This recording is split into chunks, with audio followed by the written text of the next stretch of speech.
Parisians. She swiped at her eyes, smoothed back a strand of hair that had struck across her cheek, and took a calming breath.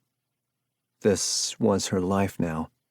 She was getting used to it, crying, then chiding herself, resolving to stay alive, even though half of her heart had been ripped out, the agony of it almost unbearable. Just a few more days, the captain had said, and stubborn hope stirred in her heavy chest once more. She quelled it, as ruthlessly as she always did, ever since she had set foot on the long road, leaving Ouare, crossing the entirety of Belleran in search of Talinor and Felinor. If by some miracle she did find them, what would she say?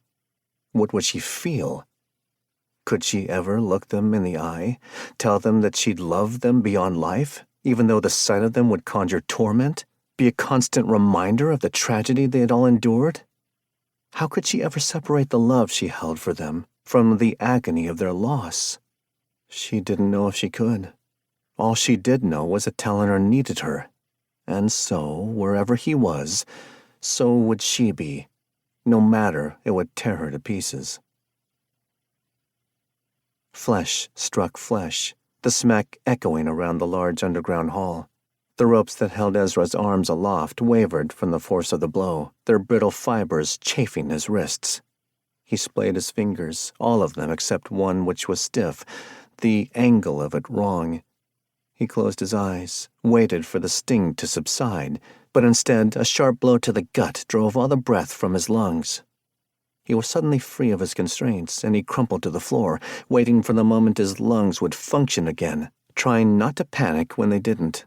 He could hear his own pathetic attempts to draw air into his body, saw boots just in front of his face. He braced for impact, but it never came. Instead, just as he drew in a labored breath, a face appeared before his doubled-over form. Bright green eyes gleamed in the half-dark, the mark of revenance just above them, framed by the flawless face of a revenant warrior. To look at him, one would never guess at his cruelty, the cruel detachment with which he meted out suffering. "Where is the elf-bird? Tell me where your crow-painter is."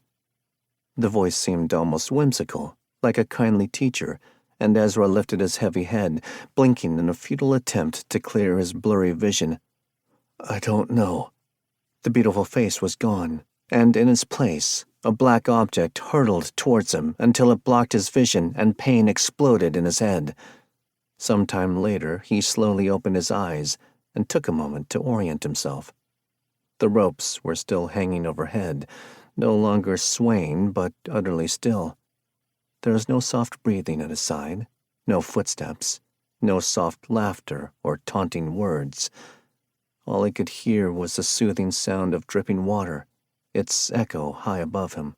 He opened his dry lips, wishing the dripping water was directly overhead, so that he could quench his terrible thirst, so that it would wash over him, cool his burning skin. But the throbbing ache in his leg made him feel sick, and he daren't move in case he jarred it. They would, though, when they came back to continue his torment. Saijon was just beyond his locked door, somewhere down this same corridor, suffering the same torture as he was. He knew because he'd heard him. Arzen's minions made sure of that. Still, at least he knew that Saijon was alive, although he probably wished that he wasn't. But what of Manon? If he hadn't escaped, he would be dead. So many days without cross-fleshing would have driven him to starvation, amongst other, even more unsavory consequences. Strangely, he realized that he cared about the Rhodite's fate, something he'd never done in Orgenta. All he'd cared about was himself. His heavy head pounded in time with his heart, and he told himself one more time that he would never answer their question. Squaria Ezra had been called many names in both of his lives, by Felda amongst others. But traitor was not one of them. He would never disclose the whereabouts of the Alester Korvax.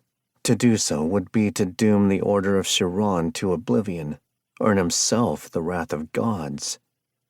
He screwed his eyes shut, rode the waves of deep aching that shot from his leg into the base of his skull. Only now, in this hell pit of anguish and... To keep listening to this audiobook, I've left you a link in the description so you can do it, at no cost thanks to Audible's 30-day free trial.